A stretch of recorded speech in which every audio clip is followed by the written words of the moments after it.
जय माता दी। एक बार फिर से स्वागत है आपके अपने YouTube चैनल धर्म ज्ञान में। आज की वीडियो में हम सुनेंगे दशा माता की 8वें दिन सुने जाने वाली व्रत कथा। तो चलिए कथा शुरू करते हैं। उससे पहले अगर आप नए हैं तो प्लीज़ चैनल को सब्सक्राइब कीजिए, वीडियो को लाइक और शेयर कीजिए। बहुत समय पहले की बात है। एक घर में जेठानी और देवरानी रहती थीं, लेकिन वे दोनों ही निसंतान थीं। वे बहुत मेहनत करती और अपना पेट पालती। दोनों पूजा पाठ करती, दोनों व्रत भी रखती थीं। एक दिन दोनों प्रातःकाल गांव में आग लेने गईं। उस दिन गांव में दशा माता का पूजन था, इसीलिए उन्हें किसी ने भी यहाँ आग नहीं दी। किसी के यहाँ से उन्हें आग नहीं मिली। आग ना मिलने पर जेठानी देवरानी से बोली, आज हम दोनों का भी व्रत रहेगा। शाम को आग मिलने पर ही रसोई बनाकर भोजन करेंगे। अब क्या था, शाम हो जाने पर जेठानी अपने पड़ोसन के यहाँ से आग लेने गई। पड़ोसन ने उसे आदरपूर्वक बिठाया। जेठानी ने पड़ोसन से पूछा, दशा माता का पूजन करने से क्या होता है? पड़ोसन ने बताया कि जिस बात की इच्छा करके डोरा लिया जाता है वह इच्छा पूर्ण हो जाती है। जेठानी यह सुनकर पड़ोसन से बोली, अगली बार जब डोरा लेना हो तो मुझे भी बताना, मैं भी डोरा लूँगी। जेठानी जैसे ही आग लेकर घर से बाहर आई तो उसे गाय चरकर आती दिखाई दी। ग्वाला पीछे आ रहा था। उसके कंधे पर एक बछड़ा था और एक गाय बछड़े को चाटते हुए चल रही थी। पड़ोसन ने ग्वाले से पूछा, तुम्हारी गाय के पहली बार प्रसव हुआ है क्या? ग्वाले ने बताया कि हाँ। पड़ोसन ने फिर पूछा, गाय ने बछड़ा दिया या बछिया? ग्वाला बोला, बछड़ा।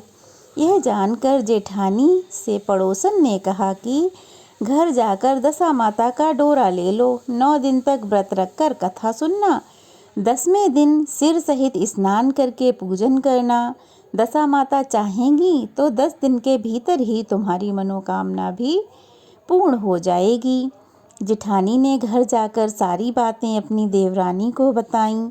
दोनों ने दशा माता से मनौती मांगी कि यदि हम दोनों की संतान होगी तो हम सुहागनों को न्योता देंगे। दोनों ने दशा माता का डोरा लिया।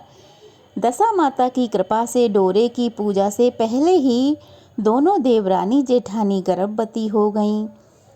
9 महीने बाद दोनों के यहाँ 2 लड़कों ने जन्म लिया। बालकों के नामकरण संस्कार के बाद देवरानी ने जेठानी से कहा, हमने जो सुहागनों को न्योतने की मनौती मांगी थी, अब उसे पूरा करना चाहिए।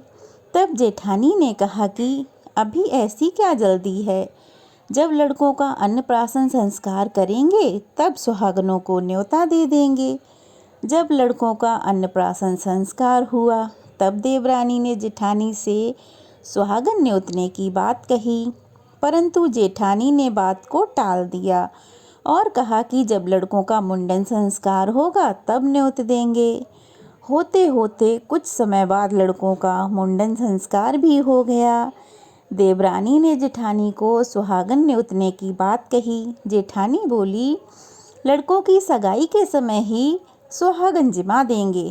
लड़के बड़े हो गए, उनकी सगाई भी हो गई, परंतु जेठानी ने अब की बार भी सुहागनें नहीं न्योती। जेठानी बोली, जिस दिन लड़कों के फेरे होंगे उस दिन ही सुहागनों को न्योता देंगे। इस पर देवरानी बोली, बहन तुम्हारी जब इच्छा हो तब सुहागनों को न्योत देना, परंतु मैं तो लगन के दिन ही सुहागने को न्योत दूंगी। देवरानी ने लगन के दिन ही सुहागनों को न्योता दिया, परंतु जेठानी ने कुछ भी परवाह नहीं की। लगन के बाद मात्र का पूजन करके दोनों दूल्हे बारात सज धज बैंड बाजे साथ बिहाने चले गए। देवरानी के बेटे का विवाह बड़ी धूमधाम से सकुशल पूर्ण हो गया, परंतु जेठानी ने सुहागनों को न्योता नहीं दिया था, इसलिए दशा माता ठीक फेरों के समय उसे उठाकर ले गईं। दूल्हे का सहसा ही गायब हो जाने के कारण वर कन्या दोनों ही पक्षों में हाहाकार मच गया कि दूल्हा कहाँ गायब हो गया, दूल्हा कहाँ गायब हो गया। उसकी बारात खाली हाथ ही लौट आई। परंतु लड़की की माता बड़े संकट में पड़ गई। इस अधब्याही लड़की से अब कौन ब्याह करेगा। पड़ोस की चतुर सुहागनों ने लड़की की माता को समझाया कि ब्याह का जो सामान बचा है उस सामान को लड़की के हवाले कर दिया जाए। लड़की भिखारियों को सदा व्रत देने लगी। एक दिन एक साधु तीर्थ यात्रा करके वहाँ से वापस आया। गांव से घने जंगल में एक पीपल का पेड़ था। लोग इस पीपल के पेड़ को पारस पीपल कहते थे। उसी पेड़ पर दशा माता निवास करती थीं। साधु चलता चलता शाम को उसी पेड़ के नीचे ठहर गया। झाड़ू डाल कर उसने उसी पेड़ के पास मैदान में झाड़ू लगाई। अब क्या था, भिस्ती ने अपने मास्क से वहाँ छिड़काव कर दिया, साफ सुथरा कर दिया तथा माली ने यहाँ फूल बिखेर दिए। तब अनेक देवता अनेक प्रकार की पोशाक पहनकर आने लगे तथा स्थान पर बैठने लगे। सबसे बाद में स्वर्ग के राजा इंद्र का सिंहासन उतरा।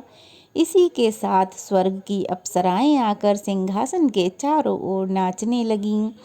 उसी समय अधव्याये लड़के को गोद में लेकर दशा माता पीपल के पेड़ से नीचे उतरी। इंद्र के साथ स्वर्ग से एक सूरा गाय भी आई थी। उसने 2 गिलास दूध दिया था। लड़के ने अधब्याहे के भाग का 1 गिलास अलग रख दिया गया। दूसरे गिलास का दूध भी पी लिया गया। जब तक अप्सराओं का नाच गान होता रहा, दशा माता लड़के को गोद में लेकर बैठी रहीं।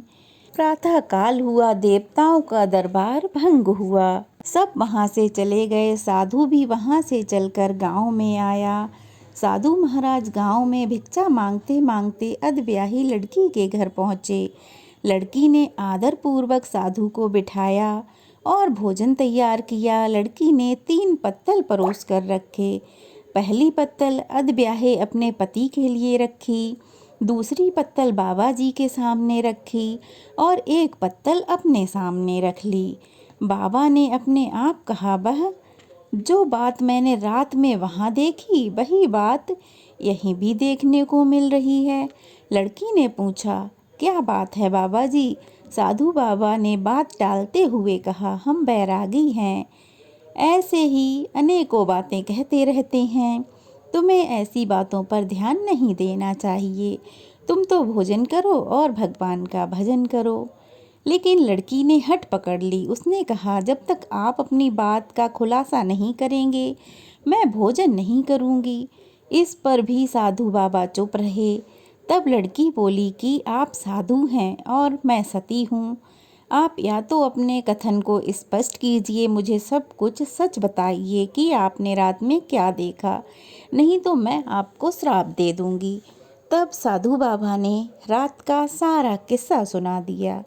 यह सुनकर लड़की ने बाबा के साथ पीपल के पेड़ के पास जाने का निश्चय कर लिया। साधु बाबा आगे आगे चले और लड़की उनके पीछे पीछे। साधु बाबा लड़की को पारस पीपल के पास छोड़कर चले गए। अब संध्या होने पर नित्य की तरह जमादार ने झाड़ू लगाई, भिस्ती ने पानी छिड़का और माली ने फूल बिछाए। देवताओं के राजा इंद्र आए। अप्सराओं का नाच गाना प्रारंभ हुआ।